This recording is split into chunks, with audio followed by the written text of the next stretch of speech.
The Bliss Business Podcast, the show about empathy, connection, and consciousness in business.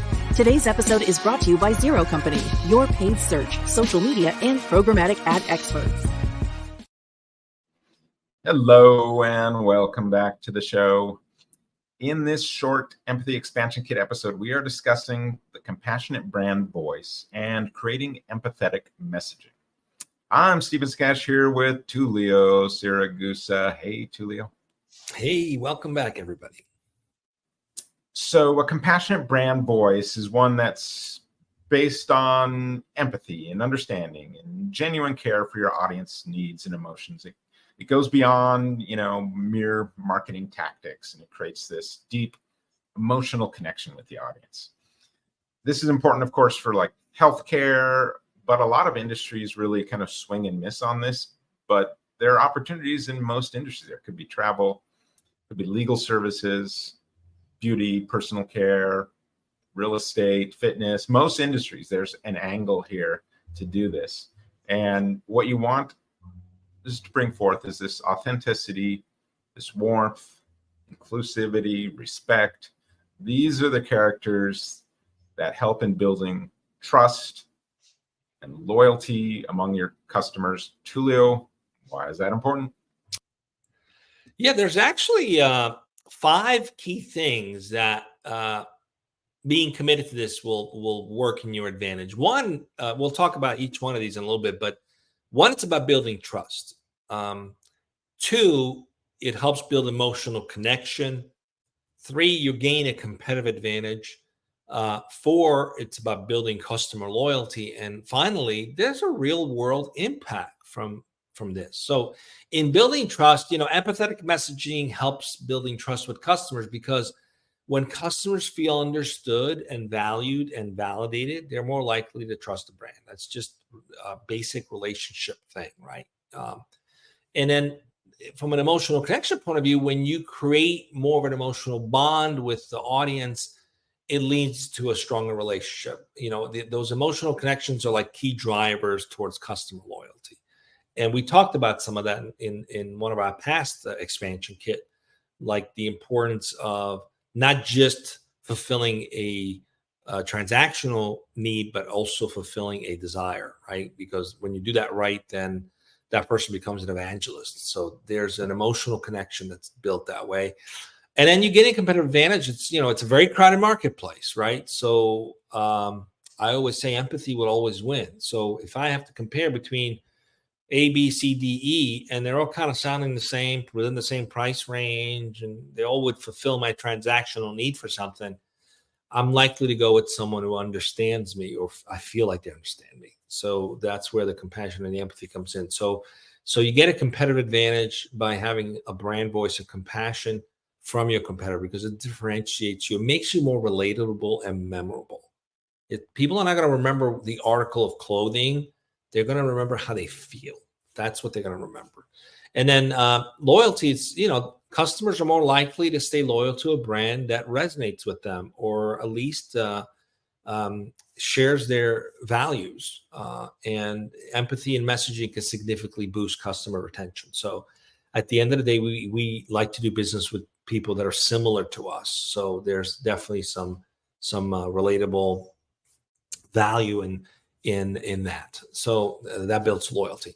And then from a real world impact, you think brands like Dove and Warby Parker, they've very successfully built compassion messaging into their campaigns and have been able to create very strong, loyal customer bases. So, like Dove, for example, it's soap. You're like, what's so special about soap? But their campaign is like, sensitive skin. It's very relatable for women and their bodies on their campaigns, and I think that's really. I use Dove soap for the same exact reason. It just feels like the right soap for me. So it's like that kind of thing. So yeah, and I think so. And that's one of the key things, though, is that relatability you mentioned too.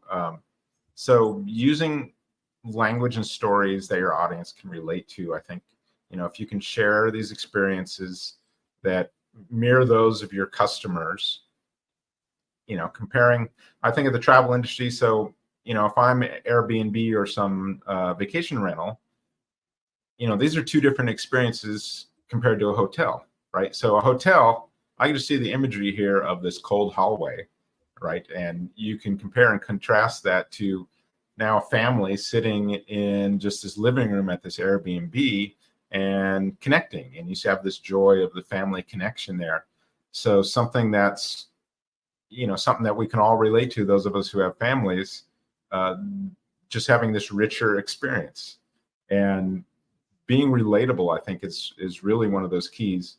So then you got to tie it in, with some compassionate call to action too. A lot of times in these advertisings, come create lasting memories with your loved ones in this place. Book a stay, and rediscover that family connection. Something like that, with this call to action. So it all comes together there with that. And then, make sure your tone and your language is warm and friendly, inclusive. And if you've got a higher purpose defined, call back to that higher purpose. I know that's difficult for some people, is keeping that higher purpose front and center. And really, that's one of the main things that I love about our AI Chief Marketing Officer that we've developed at. Go to aicmo.io.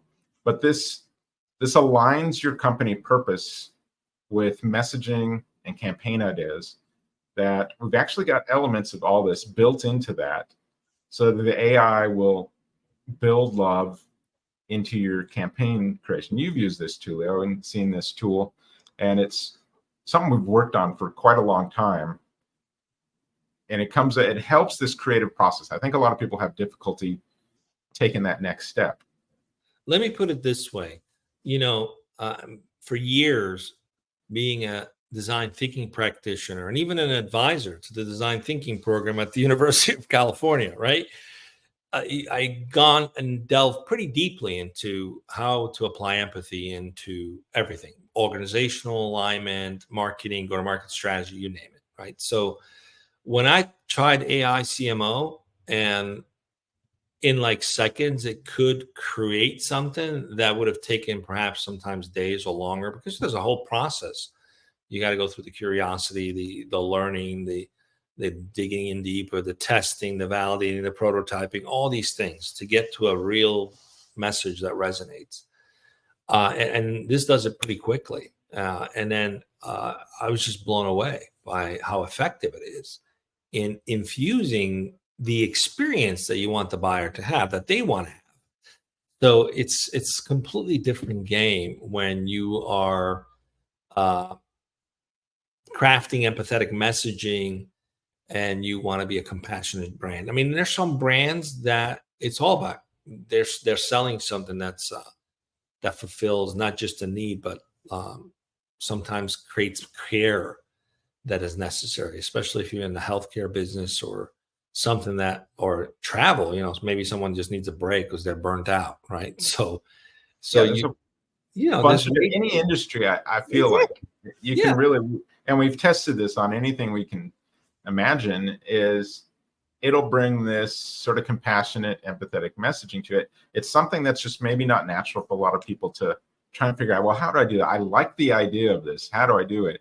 And then, within like a few minutes of just typing in some stuff here, and, we're bringing in your company purpose, helping you develop your company purpose.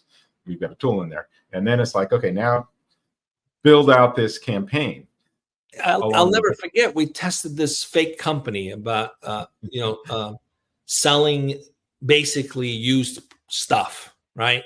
I mean, it's a used stuff store, but the way it messaged it, it was like, there was a story behind, how to reuse or repurpose something that has a history to it.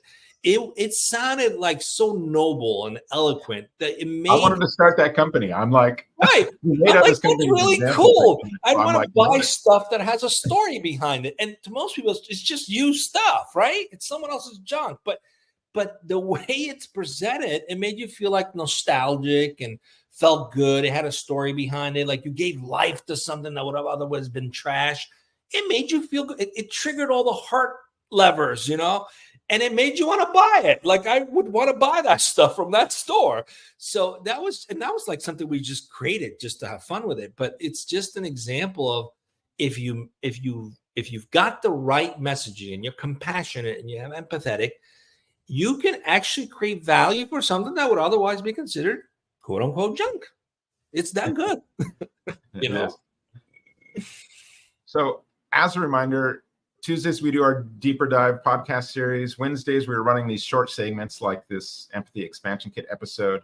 Tomorrow we run our interviews with guests. So check that out tomorrow. And we will see you on the next Bliss Business podcast.